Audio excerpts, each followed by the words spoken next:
back to school, back to school. Show my dad I'm not a fool. Today we're going to talk about milestone number 7 on the Next Dollar Roadmap. That's pre-funding your kids' education expenses. In case you've stumbled upon this midstream, this is the 7th video, or actually 8th, in a 10-part series called the Next Dollar Roadmap that covers basically every step that I recommend you take from neither zero or negative net worth all the way to financial independence. Milestone number 7 is pre-funding your kids' education expenses, and we just finished talking about milestone 6, which is saving for flexibility. When I recorded that video, I mentioned that milestones 6 through 8 are kind of a blendable, choose your own adventure option. I have arranged them in the order that I think is most optimal financially, but really you can adjust them to suit your own personal goals. In my own personal situation, I actually started milestone 7, saving for kids' education expenses, before I began contributing to a taxable investment account, because we chose to prioritize saving for our kids' education. Now, with that said, there are a few very good reasons that saving for the future education needs of your kids or for others comes so late in the Next Dollar Roadmap.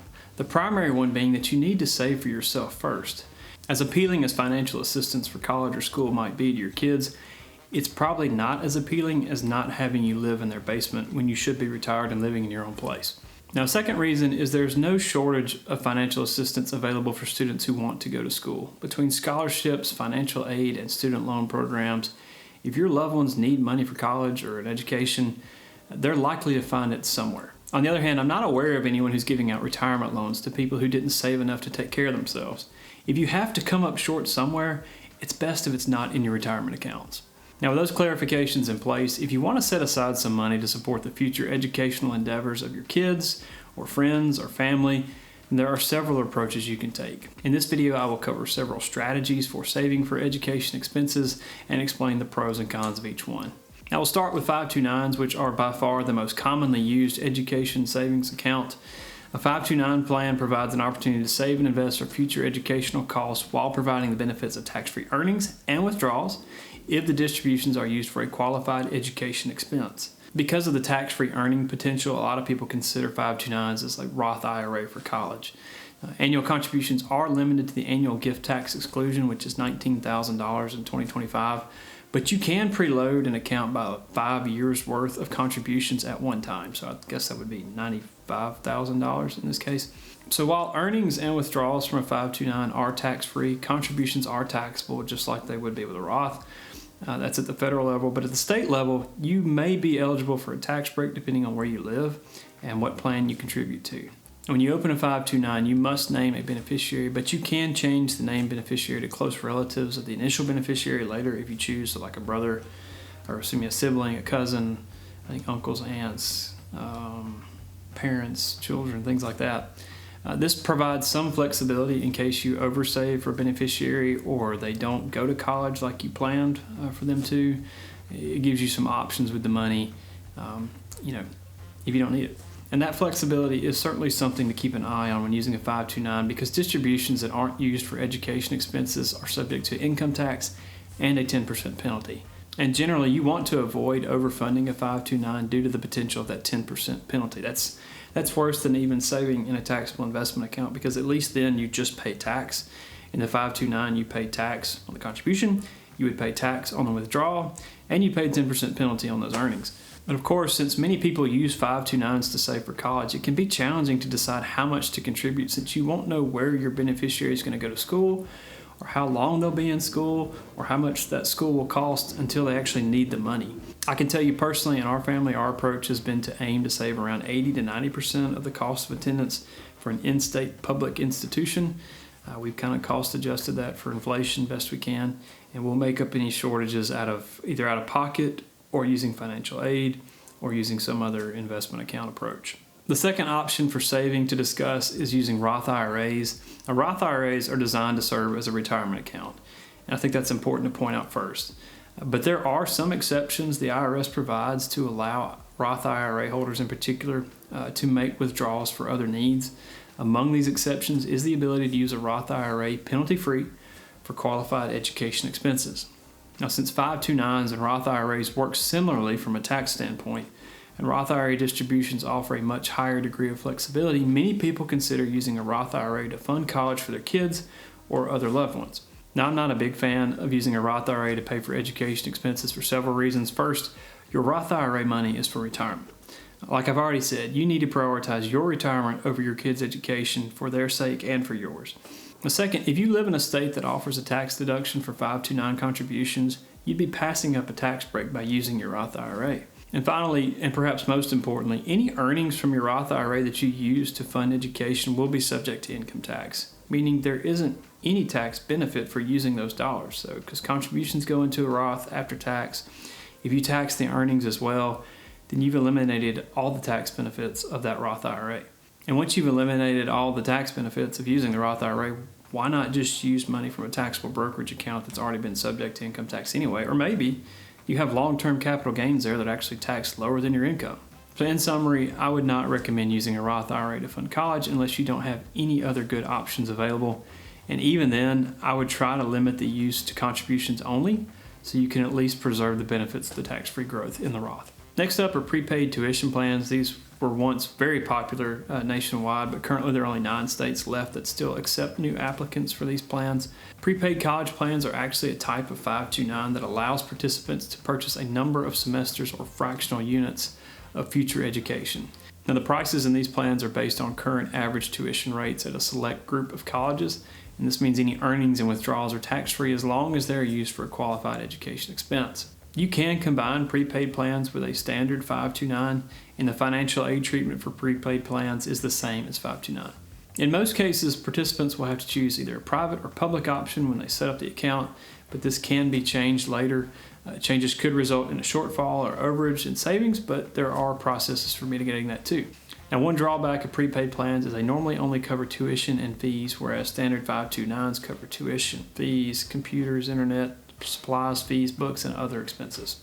Next are UTMA or UGMA accounts. If you're running out of places to efficiently transfer money to your kids, you may want to consider the Uniform Transfer to Minors Act or Uniform Gift to Minors Act. That's UTMA or UGMA.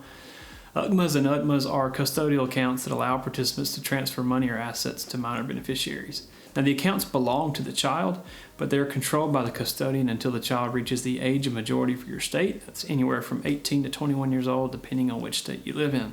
Now, unfortunately, UGMAs and UTMAs are not as beneficial from a tax perspective as 529s. Contributions are made with after-tax dollars, and they can be made up to the annual gift tax exemption. I think I said it was $19,000 per individual earlier. The first $1,250 of earnings, that's the interest or dividends from investments that are in the account, are tax-free. The second $1,250 is taxed at the child's income tax rate, which is probably pretty low. And then anything beyond that first $2,500 of earnings is taxed at the parent's income tax rate until the child reaches the age of majority and it becomes theirs completely. Now, after the recipient of the UGMA or UTMA reaches the age of majority, any further earnings will be taxed at their income tax rate because they have complete control of the account and they're an adult at that point. So as an example, let's assume Susie Q has $20,000 in an UGMA account. The account earns 10% in 2025, and Susie is in the 12% tax bracket. That means Susie will owe 12% of income tax on $750, which is the difference between $2,000 and that first $1,250, which is tax-free, which is a total expense of $90 for her. Let's also assume that Susie has a friend named Jack. Jack has $50,000 in his UGMA account, and it also earns 10% in 2025, which is $5,000. Now, like Susie, Jack is in the 12% bracket, but Jack's parents are in the 32% bracket. So Jack receives $5,000 from the investments in the UGMA, and as a result, $1,250 is tax-free. $1,250 is taxed at the 12% rate that Jack has. That's $150. And the remaining $2,500 up to that $5,000 that he made is taxed at his parents' rate of 32%. That's $800. So all told, Jack pays $950 when income taxes are due next April. Now, since UGMA and UTMA accounts are owned by the beneficiary, this does reduce the student's financial aid eligibility by 20% of the asset's value. On the other hand, 529s are viewed as a parent's asset, which reduces aid by only 5.64% of the asset's value. Now, one of the great features of UGMAs and UTMAs is there's no spending restrictions on how you actually use the money, though it does have to be used for the benefit of the minor beneficiary. When you combine that with the tax benefits, which aren't huge, but they are something, it makes them a useful strategic tool for your financial plan. All right, the final option we'll discuss is just giving cash to your kids. In 2025, you're allowed to give up to $19,000 to any other individual completely tax-free and without any obligation to notify the IRS. This is known as your annual gift tax exclusion. If you're married, you and your spouse can combine your annual gift tax exclusion and give up to $38,000 to any person. Now, any gifts beyond this amount in a calendar year are subject to reporting to the IRS, and they'll count against your lifetime estate tax exemption. Now, in 2025, the lifetime estate tax exemption is just under $14 million per person. That's $28 million per couple. So you pretty much have to be rolling in it for this to affect you. Now, it's helpful for me to think of the gift tax exclusion and lifetime exemptions as the IRS giving you two empty vessels in which you can shelter gifts from taxes during your lifetime. The annual exclusion is a bucket, and it empties each calendar year, and the lifetime exemption is like a swimming pool. You fill up the bucket in a year, and the excess spills into the pool. If you fill up the pool, you'll owe gift taxes while you're living and estate taxes after you die on everything else that doesn't fit in the pool. Let's walk through an example. Suppose Jack and Sally grow up and get married, and they eventually have 2 kids of their own, and they're doing so well financially that they decide to give $50,000 to each child on their 21st birthday. Now, Jack Jr. is up first, and he receives $50,000 from his mom and his dad on his birthday, the first $38,000 of which is excluded from the gift tax reporting because Jack and Sally use their annual gift tax exclusion amounts. The next $12,000 is counted against Jack and Sally's lifetime exemption of $27,980,000. And as a result, when Jack and Sally die, only the first $27,968,000 will be exempt from estate taxes. I don't know how they're going to make it. So in summary, there is such a thing as a gift tax, but you have to give away a lot of money before you trigger it. And with all this said, I would proceed cautiously before giving loads of cash to a young person. For the right type of kid, this money could be used responsibly and provide a tremendous opportunity to advance their financial plans by years. But there's also the type of kid that will allow such a gift to totally sap their motivation for any sort of meaningful achievement in life. Be sure your children can handle such a gift before you give them such a large sum of money. We will cover giving in further detail in milestone number 9. Next stop, though, is milestone number 8, which is to pay off any remaining debt. As always, I am grateful for your time and your interest. God bless and take care.